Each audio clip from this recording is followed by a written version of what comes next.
All you had all day was that salad. You want to get something to eat? I can't.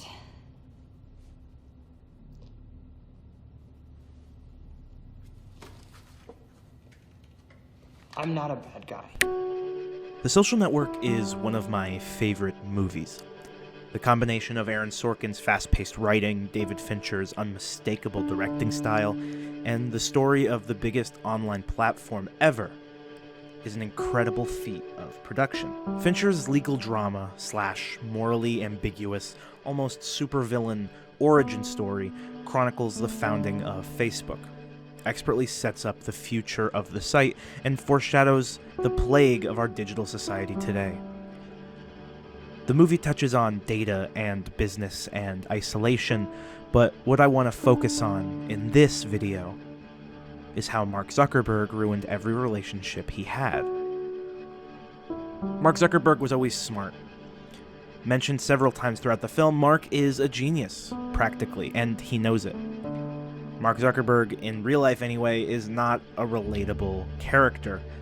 Scouring the news, you can find many things the young CEO has done that will convince you of that. But Fincher and Sorkin give this incredibly unlikable person one relatable emotion. Mark Zuckerberg is lonely. We begin The Social Network with a scene that expertly encapsulates how he participates in his own relationships. Mark is out with his girlfriend. He quickly turns the conversation to himself. In fact, the conversation is always about himself. His girlfriend is simply trying to keep up with the conversation until this moment. Is it true that they send a bus around to pick up girls who want to party with the next Fed chairman? So you can see why it's so important to get in. Okay, well, which is the easiest to get into?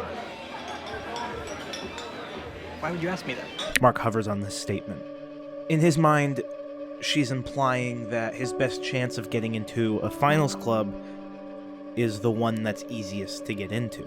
His girlfriend continues to move on with the conversation, but Mark cannot. Eventually, Mark turns the conversation to her and how she goes to an easier school than him, stating she doesn't have to study to get good grades there.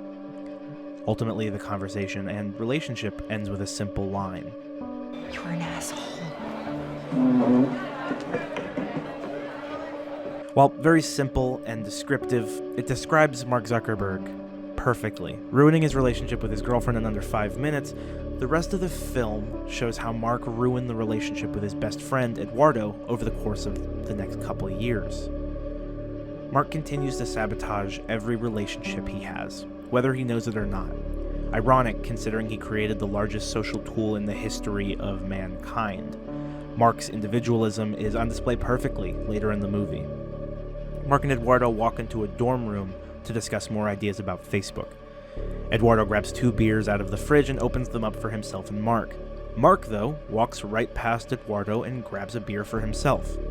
This isn't a vocal point in the movie. In fact, it's kind of brushed over.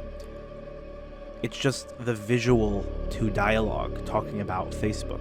And aside from showing an excellent choice of direction by director David Fincher, it's an interesting metaphor about Mark Zuckerberg's solidarity.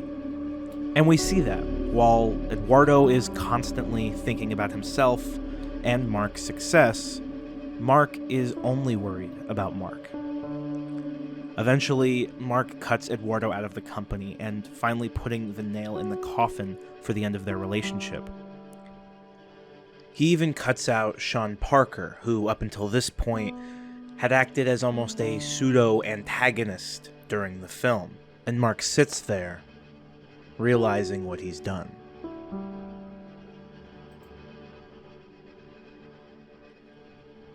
The film ends in a meeting room. Marilyn, a junior lawyer, mirrors the first scene of the film, telling him, You're not an asshole, Mark. You're just trying so hard to be. From there, Mark doesn't have anyone, and he proceeds to send a friend request to Erica, his girlfriend, who broke up with him at the beginning of the film. And he just keeps refreshing, waiting for her to respond, showing that even with 500 million friends, you can still be alone.